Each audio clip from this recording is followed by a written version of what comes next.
بسم اللہ الرحمن الرحیم۔ السلام علیکم محترم ناظرین، قصص الاسلام 0.2 میں ایک اور ویڈیو کے ساتھ خوش آمدید۔ یہ رات خاموش تھی مگر تاریخ کے صفحات پر اس کی گواہی ہمیشہ کے لیے لکھی جا رہی تھی۔ مکہ وہی شہر جہاں ظلم کے اندھیرے چھائے رہے، جہاں محمد عربی صلی اللہ علیہ وآلہ وسلم کو ستایا گیا، جہاں صحابہ کرام کو اذیتیں دی گئیں، آج وہی شہر ایک نئی صبح کا منتظر تھا۔ صلح حدیبیہ اور فتح مکہ ایک دوسرے سے گہرے طور پر جڑے ہوئے ہیں، کیونکہ حدیبیہ کی صلح نے ہی مکہ کی فتح کی راہ ہموار کی۔ صلح حدیبیہ ایک غیر معمولی معاہدہ۔ سن 6 ہجری میں نبی کریم صلی اللہ علیہ وآلہ وسلم اپنے صحابہ کرام کے ساتھ عمرہ کی نیت سے مکہ روانہ ہوئے، لیکن قریش نے مکہ میں داخل ہونے سے روک دیا۔ کئی مذاکرات کے بعد صلح حدیبیہ نامی معاہدہ طے پایا، جس کی بظاہر شرائط مسلمانوں کے خلاف لگ رہی تھیں، جیسے مسلمان اس سال عمرہ کیے بغیر واپس چلے جائیں گے اور اگلے سال مکہ آ سکیں گے۔ 10 سال کے لیے جنگ بندی ہوگی۔ اگر کوئی شخص مکہ سے مدینہ آئے تو اسے واپس بھیجا جائے گا، لیکن اگر کوئی مدینہ سے مکہ آئے تو اسے روکا نہیں جائے گا۔ قریش اور مسلمانوں کو اختیار ہوگا کہ وہ کسی بھی قبیلے سے اتحاد کر سکتے ہیں۔ صلح حدیبیہ کے اثرات اور فتح مکہ کی راہ ہموار ہونا۔ یہ معاہدہ مسلمانوں کے حق میں ثابت ہوا، کیونکہ مسلمانوں کو کھل کر تبلیغ کا موقع ملا اور بہت سے لوگ اسلام میں داخل ہوئے، جن میں حضرت خالد بن ولید اور حضرت عمرو بن العاص رضی اللہ عنہ بھی شامل تھے۔ قریش کی طاقت کمزور ہونے لگی اور اسلام کی سچائی واضح ہونے لگی۔ مسلمانوں کو قریش کے خلاف نہ لڑنے کی وجہ سے دیگر قبائل میں اپنا اثر و رسوخ بڑھانے کا موقع ملا۔ یہ 10 رمضان 8 ہجری کا دن تھا جب نبی کریم صلی اللہ علیہ وآلہ وسلم نے 10,000 صحابہ کرام کے ساتھ مکہ کی طرف رخت سفر باندھا۔ یہ وہی مکہ تھا جہاں آپ صلی اللہ علیہ وآلہ وسلم پر اور آپ کے ماننے والوں پر زمین تنگ کر دی گئی تھی، جہاں آپ صلی اللہ علیہ وآلہ وسلم کے ساتھیوں کو گرم ریت پر لٹایا گیا، جہاں حضرت بلال رضی اللہ عنہ کی پیٹھ پر پتھر رکھے گئے، جہاں صدیق اکبر رضی اللہ عنہ نے اپنے مال و دولت کو اسلام کے لیے لٹایا، اور جہاں نبی کریم صلی اللہ علیہ وآلہ وسلم کو ہجرت پر مجبور کر دیا گیا۔ لیکن آج وہی مکہ سر جھکائے کھڑا تھا۔ آج وہی ظالم قریش خوف کے سائے میں تھے۔ آج وہ دن تھا جب حق کا بول بالا ہونا تھا۔ بنو بکر اور بنو خزاعہ کا فتح مکہ میں کردار۔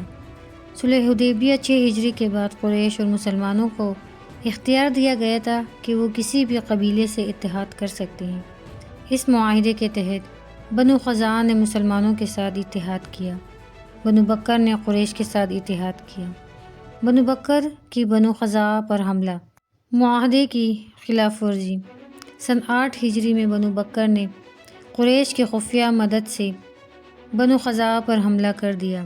اس حملے میں بنو خزاعہ کے کئی افراد مارے گئے اور قریش نے معاہدے کے برخلاف بنو بکر کو ہتھیار اور مدد فراہم کی۔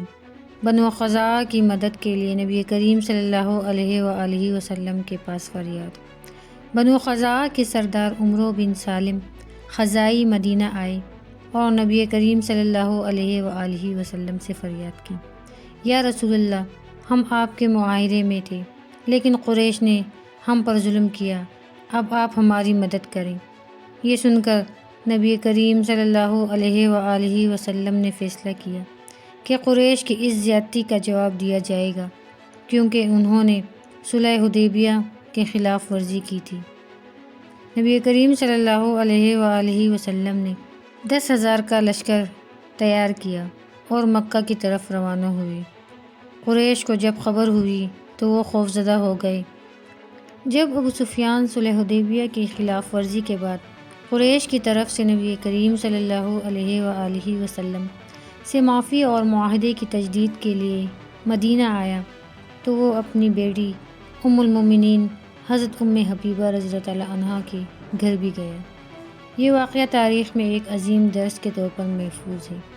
حضرت حبیبہ رضی اللہ تعالیٰ عنہ ابو سفیان کی بیٹی اور نبی کریم صلی اللہ علیہ وآلہ وسلم کی زوجہ محترمہ تھی، اور انہوں نے حبشہ میں ہجرت کے دوران اسلام قبول کیا تھا۔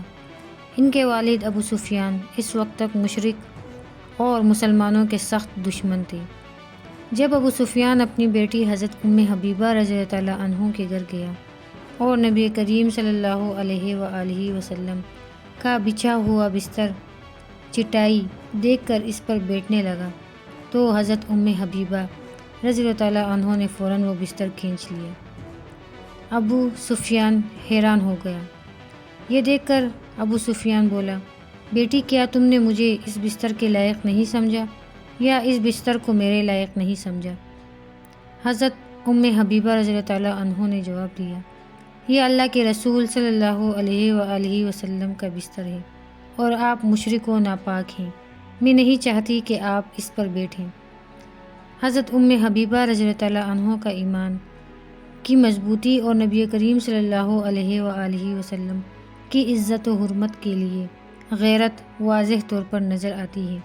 یہ اسلام کی سچائی کی دلیل بھی ہے کہ ایک بیٹی بھی اپنے مشرک والد کے ساتھ اسلامی اصولوں کے مطابق ہی معاملہ کرتی ہے۔ یہ واقعہ ابو سفیان کے دل پر بھی اثر انداز ہوا اور بعد میں فتح مکہ کے وقت وہ اسلام قبول کر لیتا ہے۔ ابو سفیان شرمندہ ہو کر وہاں سے نکل گیا۔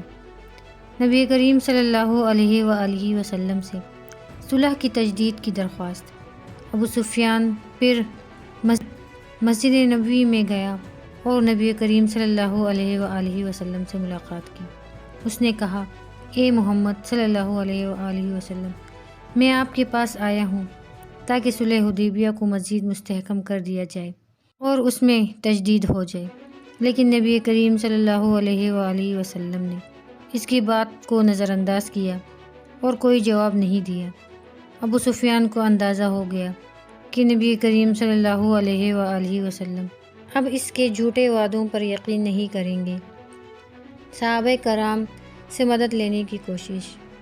جب نبی کریم صلی اللہ علیہ وآلہ وسلم نے کوئی جواب نہ دیا تو ابو سفیان نے مختلف صحابہ کرام سے مدد لینے کی کوشش کی۔ ابو سفیان سب سے پہلے حضرت ابو بکر صدیق رضی اللہ تعالیٰ عنہ کے پاس گیا اور اس سے کہا، ابو بکر، میں تم سے درخواست کرتا ہوں کہ تم میری سفارش نبی کریم صلی اللہ علیہ وآلہ وسلم سے کر دو تاکہ وہ مجھ سے پھر معاہدہ کر لیں۔ لیکن حضرت ابو بکر صدیق رضی اللہ تعالیٰ عنہ نے فرمایا، نہیں، میں تمہارے لیے رسول اللہ صلی اللہ علیہ وآلہ وسلم سے کوئی سفارش نہیں کروں گا۔ جب حضرت ابو بکر صدیق رضی اللہ تعالیٰ عنہ نے انکار کر دیا تو ابو سفیان حضرت عمر فاروق رضی اللہ تعالیٰ عنہ کے پاس گیا۔ اس نے کہا، عمر، تم تو بڑے سخت مزاج ہو، لیکن شاید تم میری سفارش کر دو۔ حضرت عمر رضی اللہ تعالیٰ عنہ نے غصے میں جواب دیا، کیا میں تمہاری سفارش کروں؟ اللہ کی قسم، اگر میرے پاس ایک تنکا بھی ہوتا تو میں تم پر حملہ کر دیتا۔ جاؤ، تمہارے لیے یہاں کوئی مدد نہیں۔ ابو سفیان نے پھر حضرت عثمان رضی اللہ تعالیٰ عنہ کے پاس جا کر سفارش کی درخواست کی، لیکن انہوں نے بھی انکار کر دیا اور کہا کہ یہ رسول اللہ صلی اللہ علیہ وآلہ وسلم کا معاملہ ہے اور وہ اس میں دخل اندازی نہیں کریں گے۔ آخر میں ابو سفیان حضرت علی رضی اللہ تعالیٰ عنہ کے پاس گیا۔ اس نے کہا، علی، تم تو میری سفارش کر سکتے ہو۔ حضرت علی رضی اللہ تعالیٰ عنہ نے فرمایا، یہ اللہ کے رسول صلی اللہ علیہ وآلہ وسلم کا فیصلہ ہے، میں تمہاری کوئی مدد نہیں کر سکتا۔ ابو سفیان نے حضرت علی رضی اللہ تعالیٰ عنہ کی زوجہ حضرت فاطمہ رضی اللہ تعالیٰ عنہ سے بھی مدد کی درخواست کی، لیکن انہوں نے بھی معذرت کر لی۔ ابو سفیان کا مایوس ہو کر مسجد میں اعلان۔ جب ہر طرف سے ابو سفیان کو انکار ملا اور کوئی بھی اس کی سفارش کے لیے تیار نہ ہوا تو وہ آخر میں مسجد نبوی میں گیا اور بلند آواز میں کہا، اے لوگوں، میں خود ہی صلح حدیبیہ کی تجدید کا اعلان کرتا ہوں۔ لیکن کسی نے بھی اس کے اعلان پر توجہ نہیں دی۔ وہ مایوس ہو کر مکہ واپس چلا گیا اور قریش سے کہا، میں مدینہ گیا تھا لیکن کسی نے بھی میری مدد نہیں کی۔ اب ہم کسی خیر کی امید نہ رکھیں۔ کرام نے ثابت کر دیا کہ وہ نہ کسی دنیاوی رشتے کو دیکھتے ہیں، نہ کسی دباؤ میں آتے ہیں، بلکہ صرف رسول اللہ صلی اللہ علیہ وآلہ وسلم کے فیصلے پر عمل کرتے ہیں۔ نبی کریم صلی اللہ علیہ وآلہ وسلم نے مکہ پر حملے کو مکمل طور پر خفیہ رکھا تھا تاکہ قریش کو کسی بھی قسم کی تیاری کا موقع نہ ملے اور فتح بغیر کسی خون ریزی کے ہو۔ اگر قریش کو خبر ہو جاتی تو وہ جنگ کی تیاری کر سکتے تھے جس سے خون ریزی ہوتی۔ نبی کریم صلی اللہ علیہ وآلہ وسلم نے کسی کو بھی اپنے منصوبے کے بارے میں نہیں بتایا، حتیٰ کہ قریبی صحابہ کو بھی مکمل تفصیل معلوم نہیں تھی۔ جب تیاری مکمل ہو گئی تو نبی کریم صلی اللہ علیہ وآلہ وسلم نے صحابہ کو یہ بھی نہیں بتایا کہ کہاں جانا ہے، بلکہ صرف یہی فرمایا، سفر کے لیے تیار ہو جاؤ۔ حضرت حاطب بن ابی بلتعہ کا خط اور حضرت عمر رضی اللہ تعالیٰ عنہ کا غصہ۔ حضرت حاطب بن ابی بلتعہ رضی اللہ تعالیٰ عنہ نے ایک عورت کے ذریعے قریش کو خفیہ طور پر اطلاع دینے کی کوشش کی، لیکن اللہ نے وحی کے ذریعے نبی کریم صلی اللہ علیہ وآلہ وسلم کو اس کی خبر دے دی اور حضرت علی رضی اللہ تعالیٰ عنہ اور حضرت زبیر رضی اللہ تعالیٰ عنہ کو بھیجا کہ راستے میں عورت کو پکڑ لیں۔ جب عورت سے خط برآمد ہوا تو حضرت عمر رضی اللہ تعالیٰ عنہ نے حضرت حاطب رضی اللہ تعالیٰ عنہ کو قتل کرنے کی اجازت مانگی، لیکن نبی کریم صلی اللہ علیہ وآلہ وسلم نے فرمایا، یہ بدری صحابی ہیں، اللہ نے ان کی مغفرت کر دی ہے۔ حضرت حاطب رضی اللہ تعالیٰ عنہ نے وضاحت دی کہ وہ اپنے خاندان کو مکہ میں محفوظ رکھنا چاہتے تھے، نہ کہ اسلام سے غداری کرنا۔ نبی کریم صلی اللہ علیہ وآلہ وسلم 10 رمضان 8 ہجری کو 10,000 صحابہ کے ساتھ مدینہ سے روانہ ہوئے، لیکن راستے میں بھی مکمل رازداری رکھی۔ جب مکہ کے قریب پہنچے تو اس وقت تک قریش کو کوئی خبر نہ تھی۔ نبی کریم صلی اللہ علیہ وآلہ وسلم نے خیمے لگانے کا حکم دیا اور رات کو ہر صحابی کو الگ الگ آگ جلانے کو کہا تاکہ فوج کی تعداد بہت زیادہ معلوم ہو۔ جب ابو سفیان نے یہ منظر دیکھا تو وہ حیران ہو گیا اور نبی کریم صلی اللہ علیہ وآلہ وسلم کے چچا حضرت عباس رضی اللہ عنہ کے ذریعے نبی کریم صلی اللہ علیہ وآلہ وسلم کے پاس آ کر امن کی درخواست کی۔ اسلامی لشکر کے 4 راستے۔ نبی کریم صلی اللہ علیہ وآلہ وسلم نے خالد بن ولید کو دائیں جانب شمال سے مکہ میں داخل ہونے کا حکم دیا۔ اس راستے سے بنو مخزوم اور دوسرے قریش قبائل کا علاقہ تھا جنہوں نے کچھ مزاحمت کی۔ حضرت خالد بن ولید نے مزاحمت کرنے والوں کو شکست دی، لیکن زیادہ خون ریزی نہیں ہوئی۔ جنوب۔ حضرت زبیر بن العوام۔ حضرت زبیر رضی اللہ تعالیٰ عنہ کو ہدایت دی گئی کہ وہ جنوب کی طرف سے شہر میں داخل ہوں اور سیدھا حرم شریف کی طرف بڑھیں۔ مغرب۔ حضرت سعد بن عبادہ رضی اللہ عنہ، بعد میں حضرت ابو عبیدہ بن جراح رضی اللہ عنہ۔ حضرت سعد بن عبادہ رضی اللہ عنہ کو مغرب کی طرف سے داخل ہونے کی ذمہ داری دی گئی، لیکن جب انہوں نے کہا کہ آج جنگ کا دن ہے تو نبی کریم صلی اللہ علیہ وآلہ وسلم نے جھنڈا ان سے لے کر حضرت ابو عبیدہ بن جراح رضی اللہ عنہ کو دے دیا تاکہ مکہ میں بغیر جنگ داخلہ ہو۔ مشرق۔ نبی کریم صلی اللہ علیہ وآلہ وسلم۔ نبی کریم صلی اللہ علیہ وآلہ وسلم خود مشرق کی طرف سے داخل ہوئے جہاں کوئی مزاحمت نہیں ہوئی۔ آپ صلی اللہ علیہ وآلہ وسلم نے سر جھکا کر عاجزی کے ساتھ مکہ میں داخلہ فرمایا اور مسلسل سورہ فتح کی تلاوت کرتے رہے۔ 3 راستوں پر کوئی مزاحمت نہیں ہوئی اور اسلامی لشکر نے پرامن طریقے سے شہر پر کنٹرول حاصل کر لیا۔ حضرت خالد بن ولید رضی اللہ عنہ کے راستے میں کچھ مزاحمت ہوئی لیکن وہ جلد ختم ہو گئی۔ نبی کریم صلی اللہ علیہ وآلہ وسلم نے عام معافی کا اعلان کر کے مکہ کو بغیر کسی بڑی جنگ کے فتح کر لیا۔ یہ نبی کریم صلی اللہ علیہ وآلہ وسلم کی حکمت عملی تھی کہ چاروں طرف سے مکہ میں داخل ہو کر دشمن کو مزاحمت کا موقع نہ دیا جائے تاکہ خون ریزی کے بغیر شہر کو فتح کیا جا سکے۔ فتح مکہ کے بعد نبی کریم صلی اللہ علیہ وآلہ وسلم نے خانہ کعبہ میں داخل ہو کر وہاں موجود بتوں کو گرایا اور اللہ کی توحید کا اعلان کیا۔ اس دوران کعبہ کی چابیاں ایک اہم معاملہ تھی، کیونکہ قریش میں ایک مخصوص خاندان بنی شیبہ صدیوں سے ان چابیوں کے رکھوالے تھے۔ کعبہ کی چابیاں بنی شیبہ قبیلے کے ایک شخص عثمان بن طلحہ رضی اللہ عنہ کے پاس تھی، جو پہلے اسلام کے دشمن تھے لیکن بعد میں مسلمان ہو گئے۔ نبی کریم صلی اللہ علیہ وآلہ وسلم نے فتح مکہ سے پہلے انہیں معاف کر دیا تھا اور اسلام کی دعوت دی تھی۔ نبی کریم صلی اللہ علیہ وآلہ وسلم نے کعبے کا دروازہ کھولنے کا حکم دیا تو حضرت علی رضی اللہ عنہ نے عثمان بن طلحہ رضی اللہ عنہ سے چابیاں لے کر دروازہ کھولا۔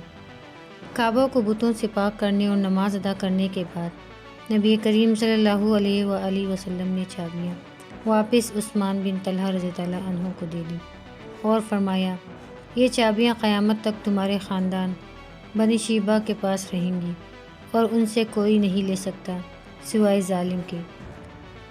نبی کریم صلی اللہ علیہ وآلہ وسلم نے حد کے باوجود حقدار کو اس کا حق لوٹایا۔ اس سے قریش اور دوسرے قبائل نے دیکھا کہ اسلام میں انصاف سب کے لیے ہے۔ فتح مکہ کے بعد قریش کے لوگوں کو یقین دلایا گیا کہ اسلام انصاف پر مبنی دین ہے اور ان کے جائز حقوق محفوظ رہیں گے۔ بنی شیبہ آج بھی کعبہ کی چابیوں کے محافظ ہیں اور نبی کریم صلی اللہ علیہ وآلہ وسلم کا دیا ہوا اعزاز آج تک ان کے خاندان میں موجود ہے۔ نبی کریم صلی اللہ علیہ وآلہ وسلم نے ثابت کیا کہ اسلام طاقت سے نہیں بلکہ عدل، امانت داری اور رحمت سے دلوں کو جیتتا ہے۔ فتح مکہ صرف ایک فوجی کامیابی نہیں تھی بلکہ ایک اخلاقی اور روحانی فتح بھی تھی، جہاں حقدار کو اس کا حق لوٹایا گیا۔ تو محترم ناظرین، یہ تھی کچھ فتح مکہ کے بارے میں معلومات۔ اگر آپ کو ہماری آج کی ویڈیو پسند آئی ہو تو براہ کرم اسے لائک اور شیئر ضرور کیجیے گا اور کمنٹس میں ضرور بتائیے گا کہ آپ کو موضوع پر ویڈیو چاہیے۔ اگر آپ نے ابھی تک ہمارے چینل کو سبسکرائب نہیں کیا تو براہ کرم ہمارے چینل کو ضرور سبسکرائب کیجیے گا تاکہ آپ کو اس طرح کی ویڈیوز مل سکیں۔ دعاؤں میں یاد رکھیے گا۔ جزاک اللہ خیر، والسلام۔